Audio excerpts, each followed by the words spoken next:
Buenas tardes, mi nombre es Ilsa y el día de hoy les vamos a explicar lo de las teorías de colisiones y el complejo activado.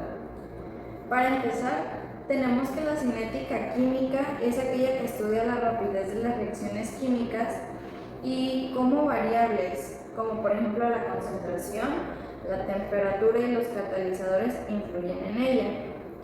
La cinética química, nos permite medir la velocidad de un proceso y entender el camino que siguen los reactivos para convertirse en productos. Para comprender cómo y por qué reaccionan las sustancias se desarrollan teorías como la teoría de Arrhenius, la teoría de colisiones y la teoría del complejo activado de Eiling-Polanyi, que pues las vamos a explicar ahorita.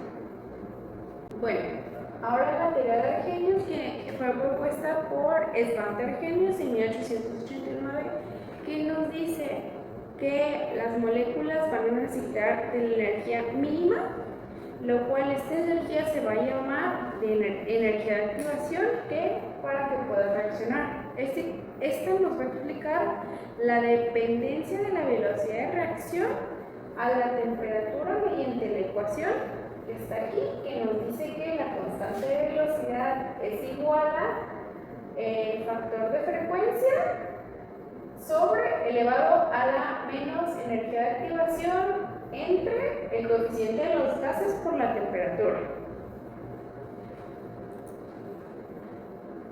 Ok, ahora los supuestos de la teoría de Arrhenius. Primero, como punto principal, tenemos que las moléculas van a colisionar para reaccionar. Que nos dice que es el principio fundamental de la teoría de colisiones. Como punto 2, sobre una fracción de las colisiones tiene suficiente energía, y aquí nos dice que es menor o igual a la energía de activación. Y como punto número 3 nos dice que a mayor temperatura va a tener mayor energía cinética o mayor frecuencia de colisiones efectivas. Y como punto 4, el factor A va a representar la frecuencia y la orientación favorable de las colisiones. Ok, el siguiente ejemplo que voy a presentar es para explicar la teoría de Arrhenius. El ejemplo que voy a presentar es un ejemplo donde nos va a variar la energía de activación y la temperatura. Tenemos aquí la fórmula de la constante de velocidad y nos dice que toda esta parte la vamos a utilizar representada como F, que va a ser el factor de frecuencia, y los datos que tenemos para nuestro problema son que la energía de activación es igual a 40 kJ/mol, la temperatura es de 373 kelvins y pues vamos a encontrar el factor de frecuencia. Para esto tenemos primero que el factor de frecuencia es igual a va a ser elevado al exponente elevado. Para eso necesitamos primero que la energía de activación esté en joules por mol, y aquí la tenemos en kJ/mol. Entonces lo que vamos a hacer es multiplicar por 1000, y al multiplicar por 1000 nos da como resultado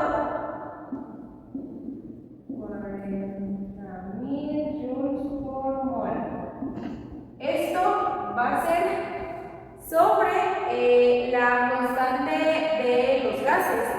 La constante de los gases es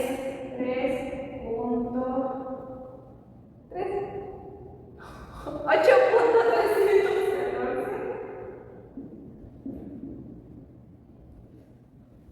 joules sobre Kelvin por mol. Entonces, todo esto que tenemos aquí lo vamos a multiplicar. Bueno, más bien, la constante de los gases se va a multiplicar por la temperatura. Y tenemos que la temperatura es 373 Kelvin. Ahora, para hacer esta multiplicación en la calculadora, lo ponemos entre paréntesis y la F nos queda igual a y Itza va a hacer el cálculo. El cálculo es 2.5 por 10 a la menos 6. 2.5 por 10 a la menos 6. Y esto es nuestro cálculo. Y lo que el cálculo nos dice, o lo que significa nuestro cálculo, es que por cada millón de colisiones que haya, solamente 2.5 colisiones van a tener la energía suficiente para reaccionar. Y ya. Muy bien. Para la teoría de colisiones, las reacciones ocurren por choques entre moléculas.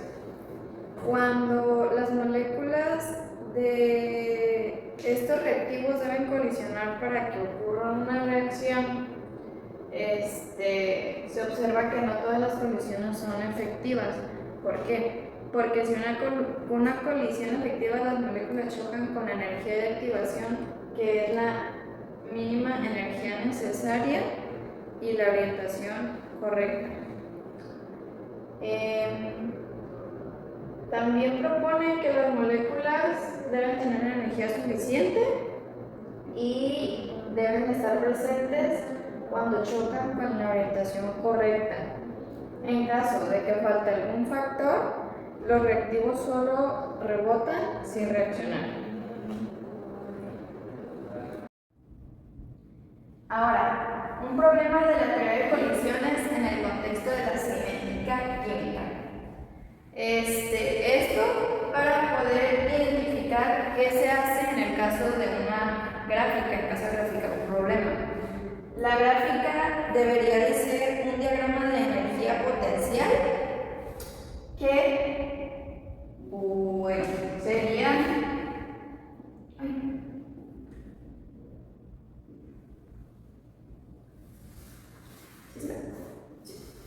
tenemos que el eje de la Y es la energía potencial.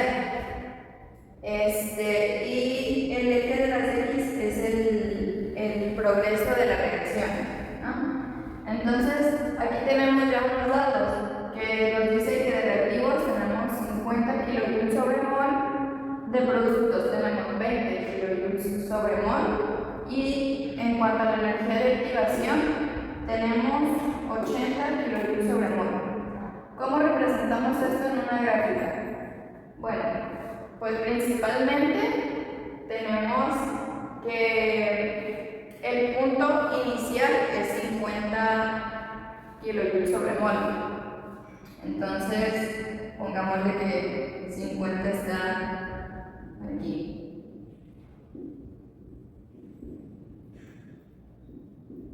Que viene a representar a los reactivos. Entonces, aquí tenemos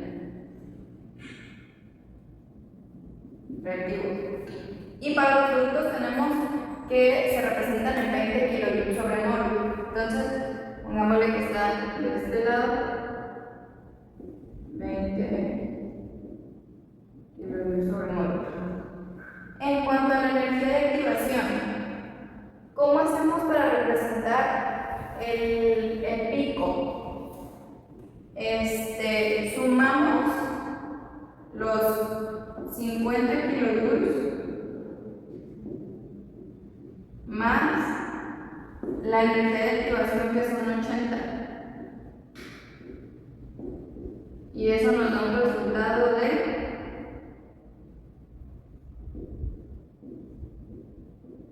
130 kilojoules sobre mol. Eso nos indica que a partir de los reactivos tenemos que encontrar el punto de 130, como que está aquí.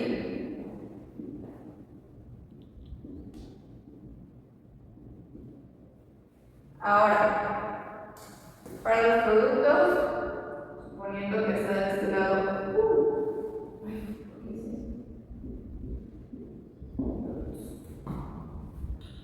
lo que hacemos es de aquí subir el pico y bajar hasta los productos. Ahora, tenemos que de aquí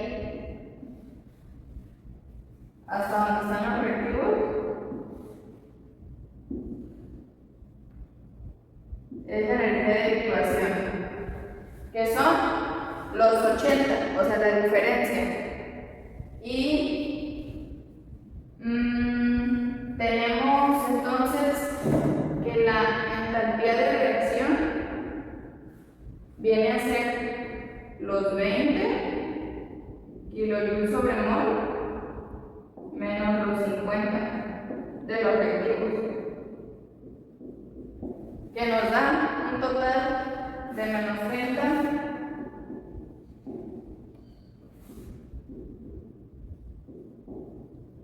kilojoules sobre mol. Ahora, lo último que nos queda representar es que la reacción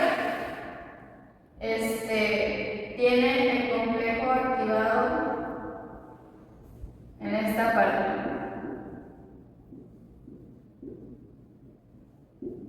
Complejo activado.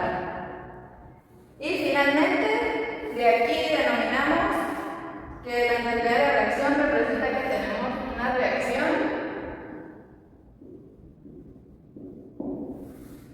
como es menor, es un resultado negativo, perdón, es una reacción exotérmica.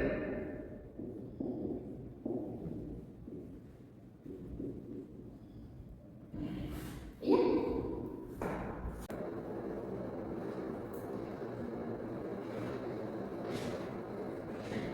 Bueno, el complejo activado, nos dice que durante una colisión efectiva se va a formar una estructura intermedia o inestable. La tenemos aquí, que es llamada complejo activado o estado de transición. Aquí tenemos el estado de transición. Este complejo puede regresar a los reactivos o formar los productos. Tenemos, como aquí se muestra en el diagrama, los reactivos y acá tenemos los productos. Durante su existencia, los enlaces de los reactivos se van a romper y así se van a formar simultáneamente los nuevos enlaces de los productos. Además, va a representar el punto de máxima energía de los procesos. Aquí tenemos una reacción endotérmica y aquí tenemos una reacción exotérmica con los respectivos puntos explicados. Aquí, por ejemplo, tenemos que el punto Y representa la energía y el punto X es el transcurso que lleva la reacción. Y tenemos que entre los reactivos y el estado de transición es lo que se conoce como la energía de activación. En el caso de la endotérmica, los reactivos van a ser menores que los productos. Y en la reacción exotérmica, van a tener una energía menor que los productos, Y en la exotérmica los reactivos tienen una energía mayor que los productos en el transcurso de la reacción. Para la teoría de Eiring-Polanyi tenemos que fue desarrollada en 1935 y esta nos describe cómo la velocidad de una reacción está relacionada con la temperatura a través de un complejo activado intermedio.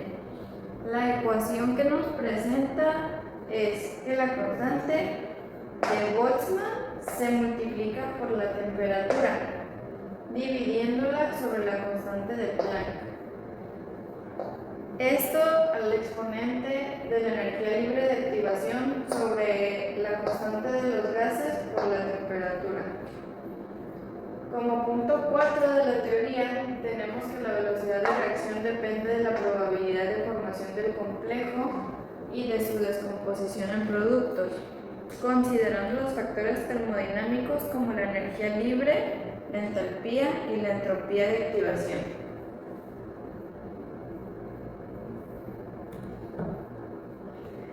Como conclusión,